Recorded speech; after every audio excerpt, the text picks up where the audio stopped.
And you are watching the postgame show presented by Rico. 38-20, your final score. The Eagles fall to the Minnesota Vikings. Ike Reese, Fran Duffy, Amy Campbell. The Eagles now sitting at 3-3. I finished the kickoff show with a Lizzo quote. I'm going to start the postgame show saying, truth hurts, guys. Let's start putting this in perspective. Ike, I'll go to you first. Initial thoughts. Well, just a tough game. I mean, defensively, you certainly wanted to come in and have a better showing. We've done a nice job of not allowing explosive plays. I think when they look back at this game, that's the thing that sticks out to me the most is the big plays given up in the first half. I believe the Vikings able to score 4 times on their first 4 drives, putting up 24 points. Like, that's a tough way to start a game when you're on the road.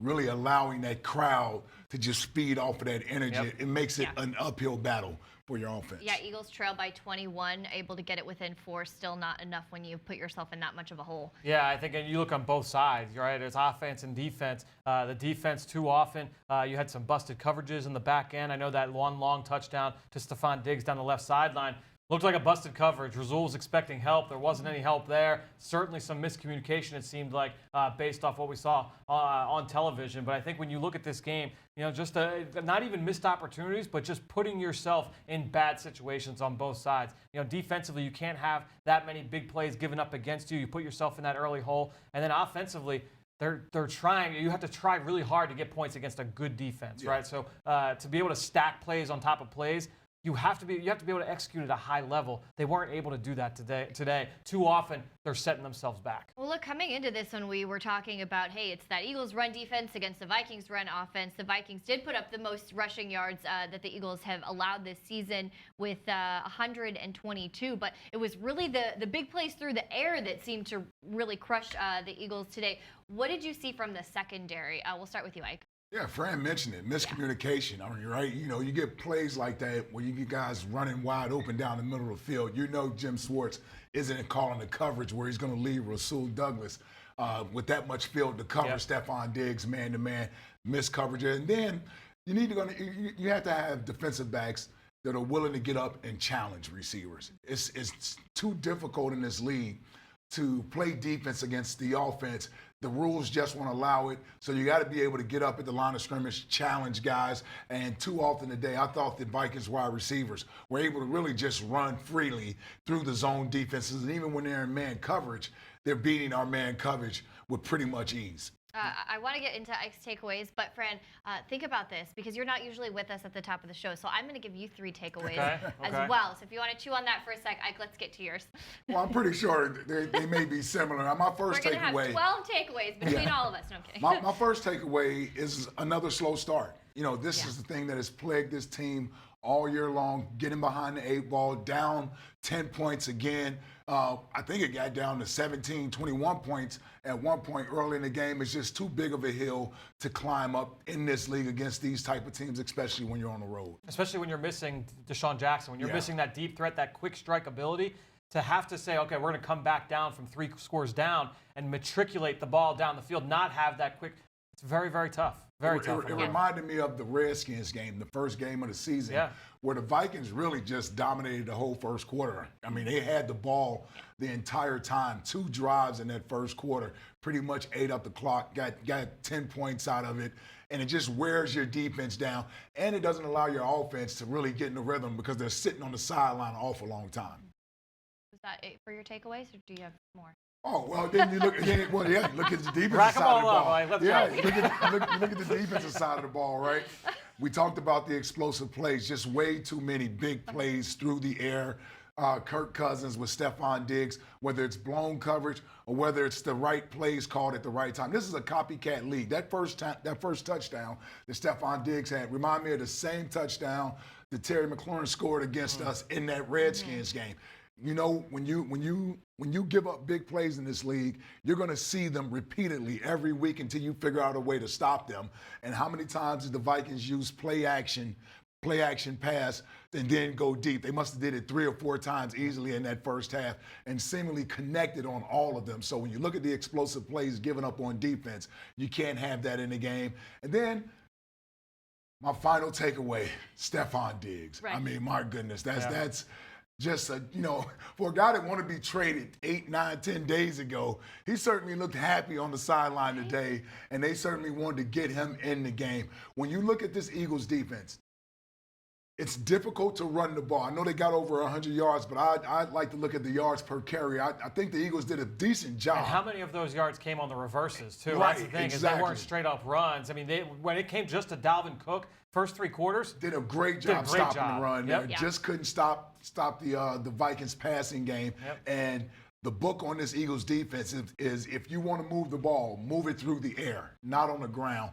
I thought Stephon Diggs obviously had a career day, 3 touchdowns, over 160 yards receiving. We did a bad job containing him today. Yeah, you mentioned those average numbers, 35 carries for average 3.5 yards a carry for the Vikings. So, pretty. You'll take that on 35 Yeah, you'll take carries. that 10.8 yards through the air. So that's really where they got him. Look, I have all over my notes here. Stephon Diggs touchdown looked really easy. Stephon Diggs touchdown looked really easy. Yeah.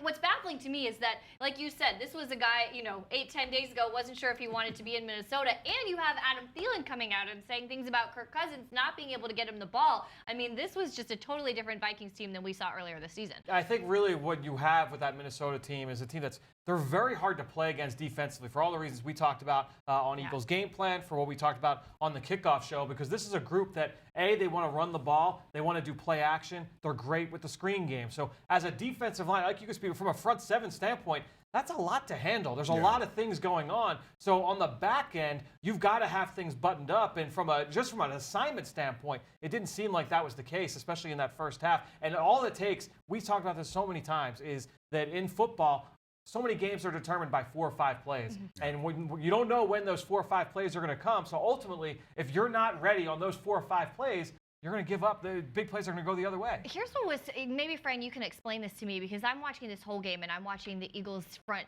7 do a really good job to blow things up and stop the run. And then you see those big plays over the top. But when you're looking at the secondary, obviously there's a couple of injuries there, but so many just mistakes there. Where do we isolate what actually went wrong in the secondary? Well, I think ultimately number one, it's tough at times to be able to tell without being able to go back and look at the film, just especially from the secondary play, because without the all-22, it can be a little difficult. They did show some good replays on TV, so you were able to get a couple things. On that one long touchdown, the Eagles were in what's called quarters coverage. And every coverage has strengths, every coverage has weaknesses. If you're going to be able to go up against a team that likes to run the football, you like quarters coverage because your safeties are going to be impactful in the run game. So you're going to play a good amount of quarters.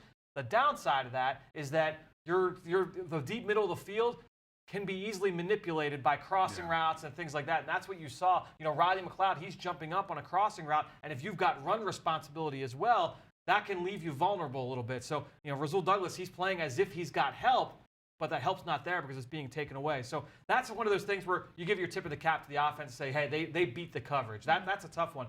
That second one, that's tough to say what happened on that second one. We can't really give the answer to that because we don't know. It's clearly there was some kind of miscommunication there somewhere in the back end. I'm sure there's going to be a question to the coach very early about that.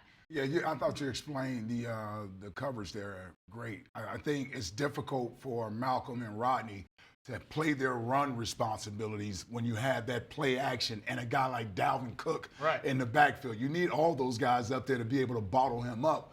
But the flip side of that is a team like the Vikings, they're going to use your speed against you. So they know you're a fast-flowing team. They give you that play action. All it takes is a few steps of you stepping up, trying to support that run, and it allows Thielen and Diggs to get behind those safeties, leaving those corners vulnerable with no middle-of-the-field help because both guys are basically trying to get up there to run support and help out that front 7. Just a perfect call from the Vikings offensive side against what they know the Eagles are likely to play defensively in that coverage. It's a quarters beater. It's just a difficult play to have to cover. And teams all over the NFL do a great job playing. Buffalo is one of the best defenses in the NFL this year. They play primarily quarters coverage. Carolina playing great defensive football. I know it wasn't great today. They had 5 turnovers, though, of Jameis Winston.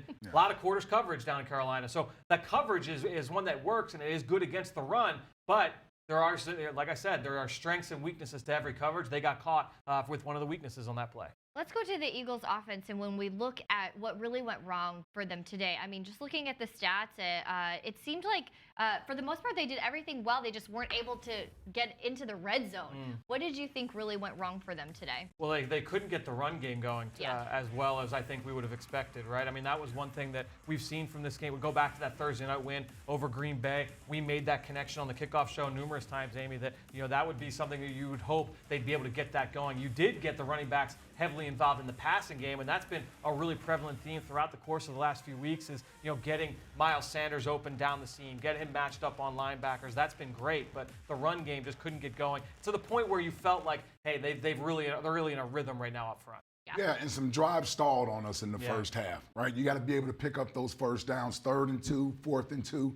You're throwing on both plays. We don't pick up the first down. That gives the Vikings the ball in great field position. They're able to go up top on the very first play to go up 24-3. And at that point, I thought we became one-dimensional, right? You get down 3 touchdowns. You got to try to pass to get back in the game. Not being able to score right before the half to get any points out of that drive, that also hurts you because you need to be able to stay close in a game like that. And although they were able to pull within 4 late in the game or late in that third quarter, I thought missed too many opportunities early in the game to where you couldn't get back to the run game. You almost the Vikings knew what you were going to do just about every down, which is basically throw. When we came into this game, Eagles, one of the best third down teams in the league, second statistically with 52% conversion rate. That was a big area they struggled today, 33% conversion. What about the Vikings defense was able to really stop what the Eagles do best on those third down conversions? Man you up. I mean, they're going to man our guys up, and we got to be able to beat man coverage. There were a couple times there where Carson was able to get the ball to guys, and you got to be able to pull it in. You can hit Alshon in his hands on one. Zach Ertz got a hit in his hands on one. I know we thought it was a little bit of pass interference there, but the ball still hits you in both hands. You got to be able to catch the ball. You catch the ball on either of those occasions, you're extending the drive. You're giving yourself a chance to go down there, extend the drive, and possibly put points on the board instead of putting that hot Vikings offense back on the field. So as much as the Vikings were doing offensively in the first half, I thought we had opportunities in that second quarter to sort of move the ball. First quarter, they sat on the sideline watching the game like most of us did. But in that second quarter, there were some opportunities there through the air. We just didn't come down with the plays. Too many drops. There was too many drops overall over the course of the game, and some that it won't even go down as drops. That went through, right? And even the one deep ball to Nelson Aguilar landed inbounds in the back of the end zone. I mean, Finish those are that ones. Route. There are a lot of plays where you say, man, they left some meat on the bone offensively in the pass game. Let's go back to our keys to the game that we talked about in the pregame show. I mean, we're going to evaluate what those looked like. What did you see from that, Fran? So mine was the screen game, and they did hit a couple screens. They were very active. And when we talked about it on the kickoff show, was it's not just Dalvin Cook and the running backs, the tight ends, the wide receivers. How many screens did we see to Adam Thielen and Stephon Diggs today? They were picking up. It's not about the 18 to 25-yard pickups on those. It's the 8 yards and 11 yards. It's those little chunk plays that now all of a sudden it's 2nd and 1, and you're like, all right, well, now they run the ball. You might stop them for 2, but you're moving the chains. You're keeping drives alive. So the screen game was very, very tough for them in this game. Just struggled to stop the bleeding. And I was looking at the offensive line against the Minnesota front, very aggressive, watching the run game for the Eagles, but also protecting Carson Wentz. Carson sacked twice in this one. One, I think, was in garbage time, and then one was like that really awful one on 3rd down. What did you see from the Eagles' offensive line in this one, Ike? I thought they did a good job for the most part today. I thought Carson had time to throw the ball. I like the fact that Carson, when the pocket did collapse at time, he was able to escape, get out, and find new passing lanes. That was something I wanted to see from him today. And listen, Mike Zimmer is a guy who's going to heat you up. He's going to bring in extra guys. We didn't do a great job on one of those pass protections where we missed the blitzer coming right up in the middle. I think that was Jordan Howard there. You picked that up. That's where a sack comes from. But I thought the offensive line, for the most part, the Eagles had time to throw the ball today. They had time to throw the ball. That was an issue, and I thought Andre Dillard, it seemed that he performed fairly well against Everson Griffin. That's a pretty good pass rusher over there. You're talking about trial by fire. I think let's spend a little bit of time talking about Carson, because one of my big takeaways, obviously, not the results that this team wanted, but one of my big takeaways, I thought we saw him do some really special things with his legs that you alluded to that. Extending the play a little bit when the pocket collapsed to get out and do some like superhuman athletic moves against the Vikings pass rush pass rushers, we really got to see why he is so special. I mean, like you can as a linebacker. I mean, Eric Kendricks down on the goal line is put in a tough spot on that Alshon Jeffrey touchdown because you have a quarterback breaking the pocket. You're kind of stuck in no man's land of do you go up and attack the quarterback who has already run? You had that 23-yard run early in the game, so he's got the ability to beat you with his legs. Or do you kind of stay home in coverage? And he was kind of stuck in no man's land there. Yeah, I think that's when we get the best Carson Wentz, when he's able to extend plays. And also, our receivers that struggle a little bit with man-to-man coverage, when he's extending plays, he's allowing them to get uncovered. And I thought we saw a lot of that today where Carson was able to either escape to his left or escape to his right. And then the receivers did a great job of staying active, getting open. And Carson is typically smart with the football. He's not going to put it in harm's way. He was able to make some plays down the field. I like to see a little bit more of that. I know we want him to be efficient from the pocket, but I don't think he's ever going to be just a pure pocket passer. I think he's at his best, like guys like Deshaun Watson, Pat Mahomes, when you get them out on the perimeter and he's able to be a threat, either running the ball or throwing the ball. Well, and a part of his evolution has been to know when to do that, when not to do that. I think this year we've really seen, at least for me, him kind of turn a corner in when to be smart about doing those things and when to, kind of take care of himself a little bit more. Yeah, the interception total has been so down coming into this game. So him being able to take care of the football, I think you kind of toe that line, especially without Deshaun Jackson. You don't have that vertical threat of, okay, how long do I want to hold on to the football and let things open up, let guys that maybe don't separate as quickly as Deshaun would to allow those guys to get free from a corner, 17, 18 yards downfield versus, let me take the check down and let's play for third down. You got to try and toe the line there. And for the most part, he's done that. I think that the criticism of him, from a big picture standpoint, has been a little bit overblown from that standpoint. But because he's not going to be perfect. None of these guys are. But I think that's an interesting storyline to kind of follow. Does this game feel like an 18-point loss? I think not to me, it doesn't. We're going the opposite way. Does it? I'm trying to. It doesn't feel like an 18-point loss to me. I thought they played them a lot closer than the 18 points. But when you think about the plays from the first half and the big chunk plays, and they're down 24-3, that's when you realize, we forget that they gave up a lot of explosive plays in that first half. And really, the Vikings are caught between, when you get up by that many points that early, now you're caught between, do you keep the gas down or do you start running the ball to try to eat up clock? And that kind of got their offense out of whack and allowed the Eagles to get back in.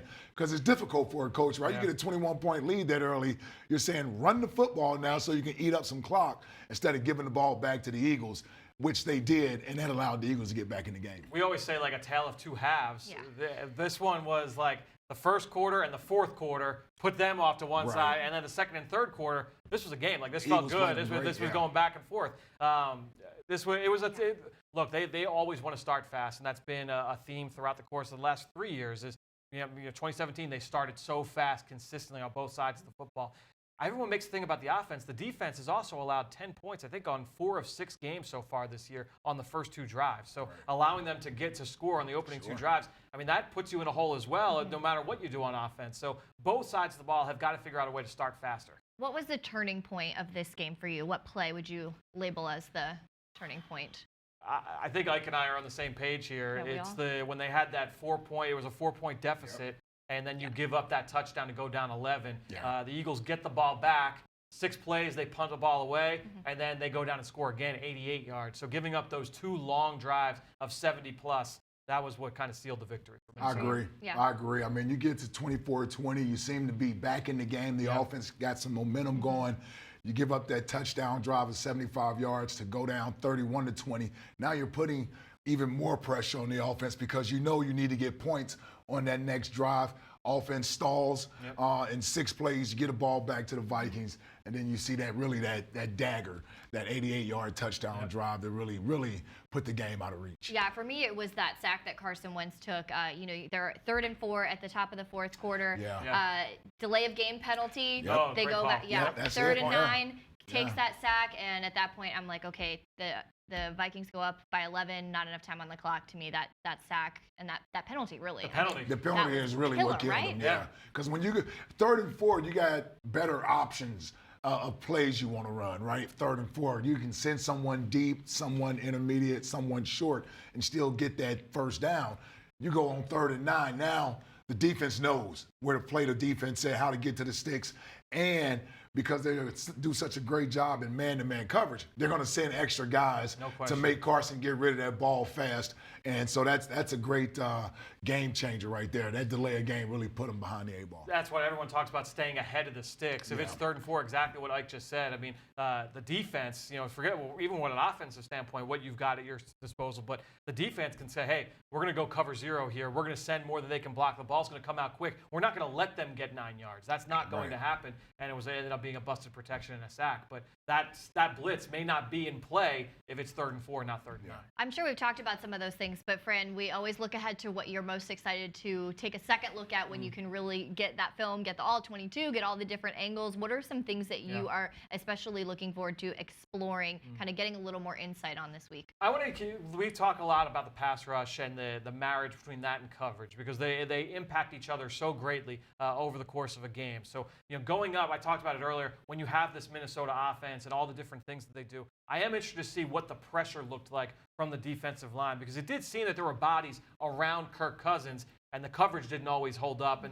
But there are examples going the other way too, where the coverage is tight, the rush doesn't get home. Now Kirk Cousins has time to roll around. So those two are tied together very closely. As always, I'll be interested to see what that theme looks like tomorrow morning. Any thoughts on Fran's thoughts? Well, I mean, listen, he's right about the pass rushing. It seemed as if Kirk Cousins had guys around him, especially in that second half. When the defense started to really get after him a little bit and they were getting stops, I thought the guys up front, even Fletcher being around the quarterback, Brandon Graham with a sack early, those guys were able to get in front of Kirk Cousins, get hands up in his face, and it really allowed them to get back into the game. Just we got to that fourth quarter, I don't know if they're gassed, or what, but we couldn't get him down when we needed to be able to get him down late in that game. Yeah, let's talk about Brandon Graham a little bit, because to me, I thought he had a great game. Let's talk about a couple guys that did really well today. We've been dissecting a lot of what went wrong. Let's talk about Brandon Graham a little bit. Like you mentioned, that sack, but to me, he was stopping the run all day and made a lot of big plays. What did you see from him? I agree. I mean, Brandon, the last few weeks has really come on, right? He's been one of the league leaders in getting quarterback hurries and quarterback hits. The last couple of weeks, it seems to have paid off for him. 4 sacks in the last 2 weeks. Another good. He always plays the run well. So I thought they did a great job up front, clogging up those running lanes, and Brandon's a big part of that when you talk about stopping Dalvin Cook. He nearly had an interception on that one screen pass. He read it so well and was able to retrace and get back into the throwing lane. I think when you look at BG, he's going to be able to impact the quarterback off the edge. We saw the sack on 3rd down for lining up inside as a 3 technique. So, that versatility is so pivotal. And what I loved about that play was the offense, they slid the protection towards Fletcher Cox. So Fletcher's getting a double team. That allows BG to be one-on-one. The offense has to kind of pick their poison. Do we want to slide towards the side that's got 2 defensive ends and say, okay, we want to make sure we cover up here? Or do we kind of take care of number 91? So Fletcher Cox impacting the game once again from that standpoint. And they talked about that earlier this week. They had a fun moment in the locker room where actually Fletcher crashed into BG's interview and said, "Hey, did you credit Fletcher for your sack for any of your 3 sacks against the Jets?" And BG was like, "Hey, I paid him, real defensive lineman." Do you, as a former player, do you know anything about this transition here? Well, actually, it sounds like we're about to hear from Coach Doug. Saved by the bell. So, well, maybe I'll forget that by the time we come back. But I'm sure lots of questions for the head coach about this one. I think probably some of the things that we discussed here. I'm really interested to hear his thoughts. Let's take a listen.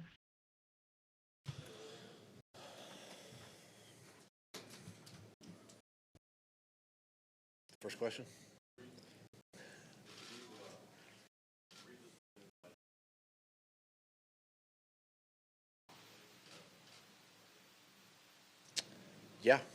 Yeah, disappointed, that we didn't do a better job there. Disappointed in a lot of things, but we gotta look at this tape. We gotta be critical of each other, critical of myself, and we gotta fix what's wrong.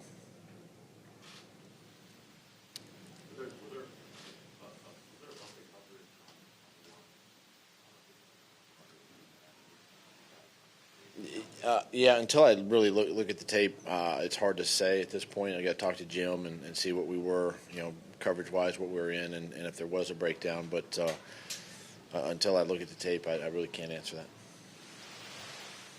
Something we've taken from the fact you guys were down 24-3 and kept fighting and, you never give up. Yeah, no, it's a credit to those guys in the locker room, but flip side of that, we can't be down 24-3. We got to start the game a little faster. We got to be better. We were a little sloppy, had some mistakes early that kept some drives going offensively. And we just got to, as a staff and really as players, we got to evaluate it and get it corrected.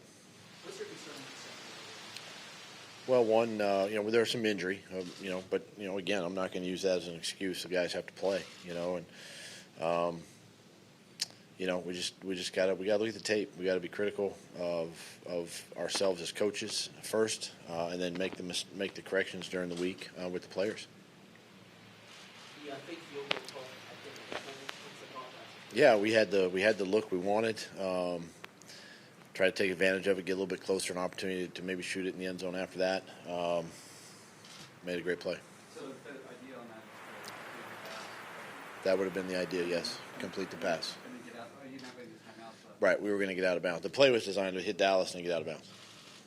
We're in the short side of the field. Minnesota ran a lot of gadgets today, a lot of reverses.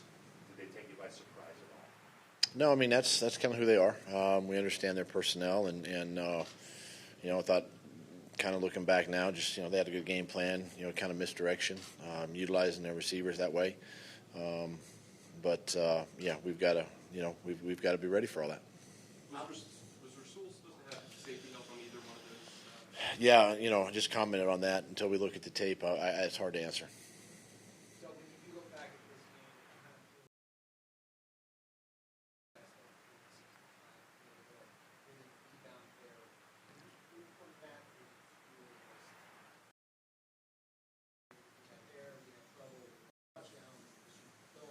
Yeah, I think there's some similarities. I think we can draw from some conclusions from that. But different season, different team.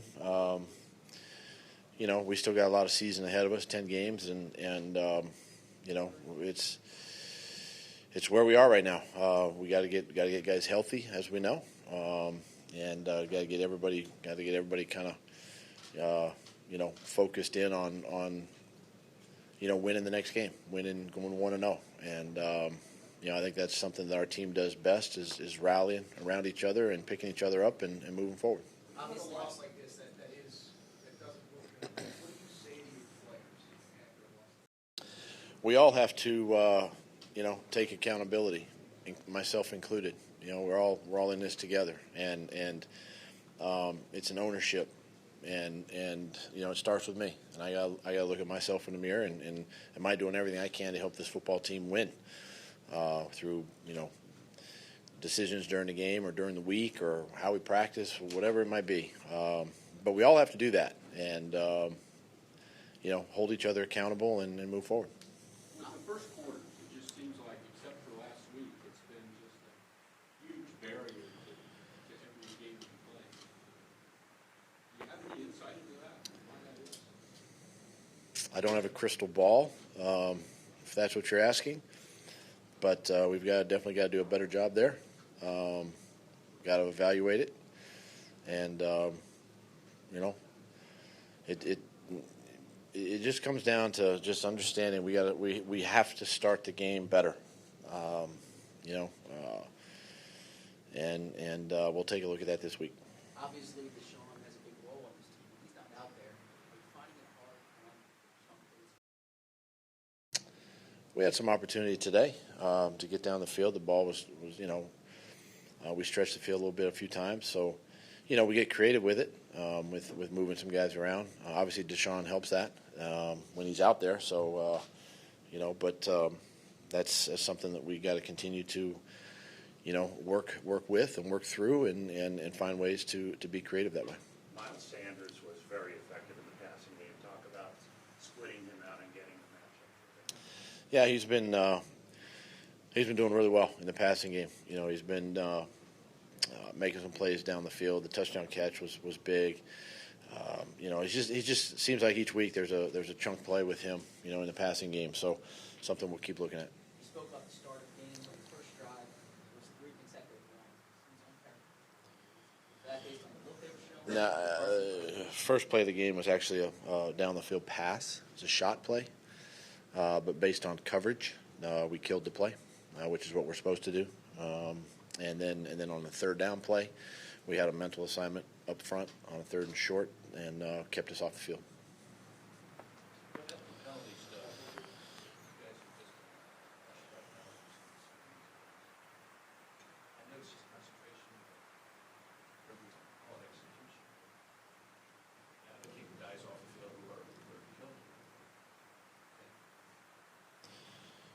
I guess, but you only got 46 guys. I don't know who else is going to play if I start kicking guys off the field. I mean, yeah, we got to look at it, obviously, and we got to coach it up, and we got to show them and teach them, and the guys have to understand that this is something that is being called more and more. But yeah, you're right. We have to eliminate those penalties, those mistakes. Those are hard to overcome. Whether it's on offense or defense. But we'll take a look at them and keep coaching our guys. How did Carson play? Thought he did some really good things. We gave him again each week like we do with run pass or pass run checks. He did a nice job there in the game. Obviously at the end of the game it's just something we're trying to get chunk plays and that's going to happen from time to time. But I thought overall he played tough again. In the pocket, made some tough throws down the field. So again, I thought he played overall. Thought he played good. Okay. Okay, Coach says it starts with me, and a lot of things to look at, but address some of the different parts of the game. We need to be critical of each other, critical of myself, and fix what's wrong. If you're coming in here Monday morning, what are the big things that you're looking at in that department? Yeah, I think really he talked about some of the critical penalties, some of those negative plays. Those are the things that kill drives. And if you're on offense, and he's obviously speaking from an offensive standpoint, those are the things that turn you from 2nd and 2 and 2nd and 3 to 2nd and 9 or 2nd and 11. Those are the things that you really can't have too often. Those mistakes compound on each other when you're playing a defense like this on the road. For you as a former player, and obviously you didn't play offense, but every week we come in here and talk about the lack of the fast start. It's something the coaches have been addressing. The players have been addressing. Have you experienced something like this as a player where it's like, we talk about this all the time and we are still not executing? Where do you plug the hole on something like that? Well, you just got to keep working at it. And I thought they came out, and sure I have. When I've been a part of some bad teams where it looks as if we can't do anything right on the offensive side of the ball. I remember my rookie year, we averaged 10 points a game, scored 160 points on the entire year. Ugh. So there was a lot of 3 and outs in that season. And but I thought they came out today with the idea to try to run the football, and they ran the ball 3 consecutive plays. That's a rare for Doug. And so that lets you know that he wanted to put the onus on his offensive line to try to move that line of scrimmage. They weren't able to do that. And when you're on the road and you have the offense conversely putting up points, meaning the Vikings offense putting up points and extending drives, it puts even more pressure on your offense to try to get something going. And they've yet, through 6 games, they've yet to clean up a lot of the little things that good football teams just don't allow to happen to them. You just don't beat yourself when you're a good football team. And when they were able to put 9 wins in a row together back in 2017, those are the things that didn't happen to them as an offense. They were able to score on early drives. They were able to have sustained possessions because you're able to pick up first downs. Even if you're not scoring, you're eating up the clock. You're allowing your defense. I remember that year they played the fewest amount of snaps that season as a defense because their offense led the league in time of possession. Yep. Because they ate up the clock every game. And this year thus far, they've lost time of possession in just about every game. Even the games that they've won, they've lost time of possession because that defense is out there on the field. And Fran mentioned it early. You talk about getting off to a fast start offensively. There's no guarantee you're going to pick up first downs, but the more cracks you get at it, the better you will be at executing. And far too often our defense can't get off the field on 3rd down early in games. Yeah, that's really been one of the biggest things is the slow start. You start. It's not that you press every start of every game, but when you start slow in any given game, and you get into that early hole, now on both sides, you start feeling the pressure. Maybe, you try and press and try and make a tackle, go in a little bit differently than you normally would. You're trying to fit a ball in, or you're trying to catch a ball or fight for extra contact or extra yardage more than you normally would. Those things, you kind of get out of your comfort zone a little bit. A bright spot Coach talked about, and we talked about in here a little bit. Look, we've talked about the absence of Deshaun Jackson, and especially as that big play threat who can really just break the game open in a second. But Miles Sanders was that guy today. He's been the big play threat for in weeks his now. rookie year. Yeah. Fran, I mean, what kind of value is this guy to this team? Well, I think that's when you look at Miles Sanders, and a second-round pick, a relatively early second-round pick, when you're talking about somebody who can impact the passing game. We talked about this last week on the Eagle Eye in the Sky podcast, that it's almost like what the Saints have had over the last few years with Mark Ingram and Alvin Kamara, where you had a guy that was your early downs, your tone setter, your finisher as a runner in Mark Ingram, but then you had your dynamic playmaker in Alvin Kamara. I'm not saying that Sanders is Alvin Kamara, who's one of the best young stars in the NFL, but what I'm saying is that he can play that kind of a role. He can be used that way. That brings a lot of value to this offense, and when everything is clicking together, now you're talking about being able to attack defenses in a lot of different ways. And he gets his first NFL touchdown today. It's a receiving touchdown, which we all totally predicted that, didn't we? What did you see from the rookie, Ike? Well, I thought he had a very nice game, and I like the way the Eagles are using him, right? If you're not going to give him a bunch of carries from behind the line of scrimmage as a runner, you want to use him in the passing game. I actually like the game plan from the offense today. I thought they were going to need to at least test this defense down the field. All right, and we are going to hear from Carson Wentz on this game. Here's Carson at the podium. Offensively, the slow start. It's a good defense, tough place to play. Getting down early makes it tough. So, a lot of things we got to come out and execute better. We got to stay on the field, maintain drives, and that's a good team. They beat us today, but it's on to the next.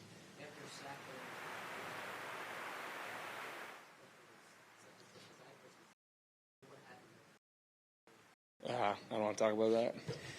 But after the slow start, you guys really bounced back hard. Talk about staying in there. Yeah, that's football. It's football. It's a slow start, and we're down, and we got to make some plays, and we do, but we just didn't make enough. Offensively, we didn't make enough. Like I said, we got to stay on the field better. We got to put ourselves in better situations and just execute at a higher level. Carson, how typical is it when you guys do fall behind by 21, 20 minutes into this game? Pressure is that then becomes Yeah, we don't, look at it like that necessarily. We just try and stay the course. Early in the ball game, a lot of time left. You try to avoid putting pressure on yourselves and just, like I said, stay the course and keep playing offense. And coach keep calling it, the same way. And I thought we did a decent job of that, but just, it wasn't good enough today. Carson, before the fake field goal pass, was there any chatter on the sideline about keeping you offense in that spot? I wasn't on the sideline. I was standing there waiting for coach to just tell us what was going on. So, I wasn't involved in that. But in that situation, wouldn't you want to be on? Hey, coach make the call, and if it works, it would have been awesome. And it didn't. So that's football. Carson, Alshon had a lot of catches today, but he averaged 7 yards a catch. And a problem with the wide receiver, Sean Wentz, explosive plays. Is Minnesota just a team that does not allow much deep? Yeah, hats off to them. That's a good defense. There were some shots today that we didn't connect. There were some other times where I might have missed some guys and those types of things. But it's a good defense, and we really had to earn it today. And like you said, we didn't get any of those deep shots really going today. What's the feeling of what you guys need to straighten out to make sure you want to be going forward? Yeah, everyone's just got to do their job. We know the guys that we have. We know the talent that we have and the ability we have in that locker room. And so for us, it's just staying the course. Put this behind us. It was a tough road game. We got beat straight up. We got beat today, but we're excited for next week, and we'll turn the page fast. Carson, when you look back at last year, probably the worst loss you had was the Saints.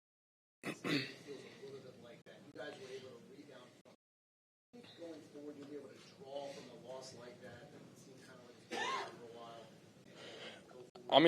The plan is to learn from this without a doubt. You never want to lose a game, but we're going to watch the tape, really thoroughly, and everyone's going to take ownership and accountability of where they can improve, where they can get better. And like I said, we're going to turn the page quick, and we're excited to go down there and face a good Dallas team. In the fourth quarter, there when the game was still in the 3rd and 4, and then delay it, what happened? Yeah, we just miscommunication up front, and we didn't get it off. It's a frustrating one, something that we got to clean up for sure, and I got to do better. You said you were down late and played by around the drive. Was there any reason why you waited so long? I don't think so. No. There were a lot of plays today, third and short, fourth and short, that were so close. Do you feel it was just a bunch of missed opportunities? I mean, without a doubt, like I said earlier, we got to stay on the field. Whether that's third downs, fourth downs, put ourselves in better situations on, from second down, and so we just got to stay on the field and make better plays in those key situations. The play right after the one Zach was talking about, you ran a blitz, you got sacked. Like, you're looking A gap, and they were kind of showing that. He ended where they come in between the guard and the tackle. Yeah. Yeah, that was a good defensive scheme there. They schemed us up. They got us there. A frustrating one, tough one, but hats off to them. They made a heck of a play. Is it a hard deal not to finish the game? It is what it is. Coach is going to make that decision, and I trust whatever decision he makes. Carson, so close to your hometown. I'm sure you had a lot of friends and family. Anything special about playing in Minnesota? It's cool knowing, a lot of support out there, friends and family, a lot of, NDSU fans in the area. I wish I could have given them a better show today and come out with a victory. But, it's special being this close to home and, playing in front of, a lot of people that I grew up knowing and caring about. Thank you, guys. Okay, last week you had the denim jacket. This week we have the green jacket. We've got the hat. We've got the pattern. That's a little North Dakota green. Yeah. Yeah, he was going back home or close to home. It's the closest he would be at home. So obviously, expecting a bunch of fans. That's what we would call, friend, a victory suit. You had thoughts on the hat, though. Yeah. Oh, I mean, that looks like a Brian Dawkins Hall of Fame edition type of hat. I have 2 of those myself on the shelf. So no big deal. Yeah, no big deal. But it looks like it. Humble brag. Man, listen, that's a that's an outfit that you expect to sort of win the football game in. Happy birthday to the Hall of Famer today, by the way. That's right, Yes. B-Dog. Happy birthday. Yeah. Happy Happy birthday to birthday. B-Dog. What is he, 70? Come on now. Boy, Oh, wow. wow. I can see. Jeez. Okay, so I'm going to go back and reflect on some of the things Carson said. Just lighten the mood. That's Oh, all. yeah, your former teammate. I mean, there you go. Oh my goodness. You guys can deal with that after the show. We're gonna. Oh, is he calling me right now? I really loved Carson's demeanor. I just thought, he was just like, let's put this behind us, and you really, I believed him.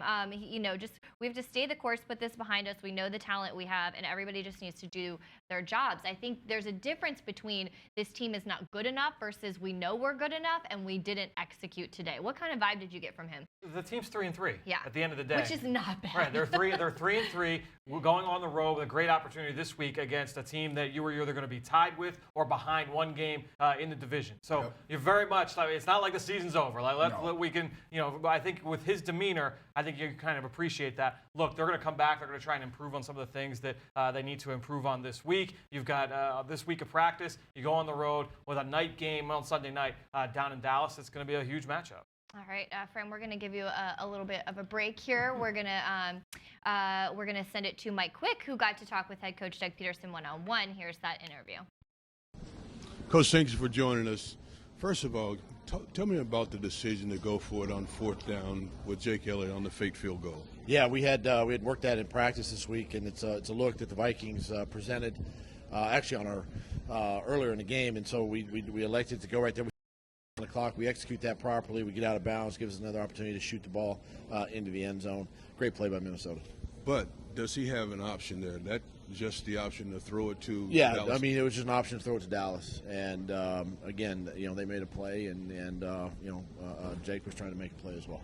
Came back strong in the third quarter. You got it to 24-10 or 24-20.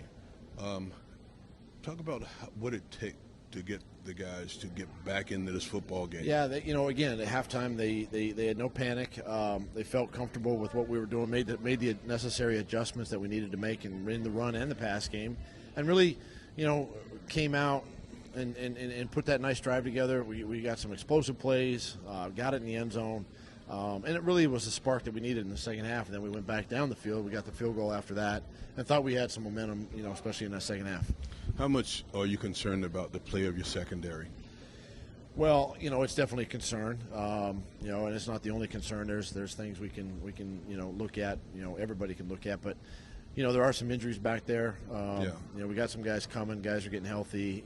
But still, we got to hold it together. And coaches, we got to coach our players up and make sure they're in the right spot and understand the game plan. And that falls on us. But at the end of the day, too, the players have to go play and make plays, and we got to make sure that we're doing right by them. Now, how do you handle this getting ready for the Cowboys? Do you just turn the page on this game, or do you look at it and do the corrections? Or I think you got to look at it. You got to see what we did right. You got to see what we did wrong.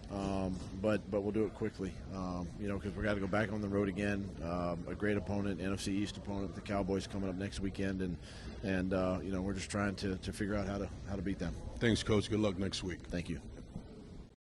Very candid. We got to put this behind us. Another road opponent coming up. Thoughts on Coach's conversation there? What did we learn? I mean, he's right. Great demeanor. I mean, listen, the one thing you don't want is to allow one loss to impact you next week, right? There's still a lot of football left to play. They got a divisional opponent coming up next week against the Dallas Cowboys. You got 24 hours to sort of get this thing digested and get it out of your system. Get ready for next week. Coach knows. I mean, you can't allow one loss to linger into another. Look, What it's a are the other cliche, options, right? but it's a cliche for a reason. Well, what are the options? Is like, okay, we're going to come back and feel sorry that we lost this game, and don't worry about getting ready for the Dallas Cowboys. I mean, the only option is to say, okay, we're going to think about this on the flight. We're going to worry about what we got to fix tomorrow, and then we're going to worry about Dallas. I mean, that's the mood right now. All right, we are going to take a quick break. Fran, thanks so much for joining us. As always, on the other side of this break, we will continue breaking it down like we always do on the Postgame Show presented by Rico. We'll see you in a minute.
Thanks for joining us on the Postgame Show presented by Rico as we continue to unwrap the Eagles' 38-20 loss to the Vikings. Eagles rookie Miles Sanders had his first touchdown in the NFL. Today was a receiving touchdown for 32 yards. He was 3 catches for 86 yards and, of course, that touchdown along with another big 45-yard run in tonight's game. And he is the star of our Rico review today. Fran Duffy has more on that touchdown by the rookie right here in the Rico review. So a rough start for the Eagles in this game. The Vikings jump out to a 24-3 lead in the second quarter. The first touchdown for the Eagles comes on a long pass from Carson Wentz to Miles Sanders. It's a familiar play. Let's take a look at how they set this up. And what you're going to see first, obviously this is Miles Sanders in the backfield next to Carson Wentz. You've got Nelson Aguilar coming on the jet sweep. So he's going to be coming from left to right, and that's a big part of what we're going to see here. The other unique part about this is really fun is how the Eagles use both of their tight ends. You're lined up in a YY formation. YY just meaning that you've got two tight ends, two Y tight ends right on the line of scrimmage on a condensed look here on the right side. So when you've got those two athletic tight ends here, two guys that are versatile, that can get down the field and even be vertical stretch options for you down the field, that's where the Eagles can get creative, and that's exactly what you're going to see here. They're going to catch the Vikings in a form of man coverage, and really what you've got is you've got Dallas Goedert and Zach Ertz running vertically. That's Ertz running an over route. Here's Zach Ertz. He's going to run down the seam, and all that's meant to do is just take these two defenders from Minnesota and remove them from the picture. So if you just kind of remove those guys and say, okay, they're not going to be a factor on this play. Now, you're also going to have this jet sweep action from Nelson that I brought up earlier. That's also just going to serve as eye candy. Give the defense at the second and third level something to look at here in the backfield. Really what you're trying to do is you're trying to get Miles Sanders, the rookie running back, matched up one-on-one with the linebacker, Eric Kendricks. That's the matchup that you're trying to get here. So when you remove these two players, you have the jet sweep to hopefully kind of minimize the rush and pull away from anybody's eyes. The one guy that Carson Wentz has to make sure he accounts for here is the safety, Anthony Harris. And what you're going to see from Carson is after the ball is snapped, he's going to drop back, and his eyes are going to stay to that left side quickly. So his eyes are going to be there to hold that safety, and now you're just going to get Miles Sanders releasing down the seam. Again, those two tight ends here, they're going to be running out. That's going to open up a nice void for Miles Sanders to run through. We'll let this run, and you can see exactly how this plays out. Again, maintain focus on the relationship here between Miles Sanders and with Eric Kendricks. You can see he's running right down the seam. There's the matchup. Great throw over the top. It's all created by those two tight ends that are stretching the defense vertically. You've got the horizontal stretch with the jet sweep from Nelson Aguilar. That helps create a big throw and catch from Carson Wentz to Miles Sanders. Always great stuff there from Fran Duffy. Okay. Fran Duffy, especially in the Rico review. We're going to take a quick break. On the other side, we will give you the Toyota Players of the Week nominee, and we will look ahead to the Eagles' next opponent, a night game on the road against the Cowboys, a division rival. We'll be right back.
Now is your chance to vote for the Toyota Player of the Week. Go to PhiladelphiaEagles.com/Toyota Player of the Week to cast your vote and get a chance at a brand new Toyota. This week, the nominees are Carson Wentz, Miles Sanders, and Alshon Jeffrey. And three really good choices there, Ike. Yeah, I like Miles Sanders. Yeah. I like Miles Sanders. I mean, the other two guys sort of did what we expect them to do when you put the ball up as much as they were able to put it up today. But I like Miles Sanders in the new role, right? I mean, they're trying to find a way to get him involved in this offense. And we talked about this offense sort of lacking the ability to be explosive. Well, Miles Sanders is an explosive player, and it's a great job of these coaches finding a way to get him involved in this offense. I thought it helped out the passing game tremendously today. Yeah, I think it's kind of an easy one here on Miles Sanders based on the big play. But look, Alshon Jeffrey gets a touchdown in this one. He caught 10 passes, 12 attempts, 76 yards, and 1 touchdown. And he, out of all active players, leads the nation in touchdowns and receiving yards against the Vikings. So he just has their number out there in Minnesota, Ike. Yeah, I remember the big game in the NFC Championship game, right? Caught the deep touchdown against them. and caught a touchdown in Super Bowl 52 as well. So nice he one. likes when he sees the Vikings or when he's playing in Minnesota. And I'm sure if you talk to Alshon today, he would say he does not care how he did. He would That's rather true. have the win, as all these guys would. Of course, Coach Doug Pederson saying in his press conference, look, we still have 10 games left. There is a lot of football to play, and they're in a 3-game road stretch. And it's going to be a tough one next week on the road against Dallas, their next opponent. Dallas currently losing to the Jets right now, 7-3. We'll see how that score holds as the That's day not gonna goes hold on. But Dallas currently 3-2. We'll see how they are at the end of the day. But that should be a really good game. The division rival. But I mean, this division is wide open. Yeah, top 2 teams in this division get a chance to meet up for the first time this year. Sunday night, America's game, going against that team down there on their field. I'm sure the Eagles are looking forward to getting back out on the field and trying to get that winning taste back in their mouth, get this losing taste out of their mouth. What better way to do it than against your chief rival in this division, a team that you expect to be sort of neck and neck with as it pertains to winning this division. And so first game, you get a chance to see them next week. Hey, what a way to get a victory. Go down there and get one. Very high stakes in that one, but as we always say around here, it is the most important game because it is the next game. That game kickoff at 8:20, so we will be back here 7:50 p.m. with the kickoff show, Fran Duffy and myself, and then, of course, the post-game show presented by Rico. Ike Reese, as always, will be joining us. We will see you next week when we get ready for that one. Have a good one, everyone.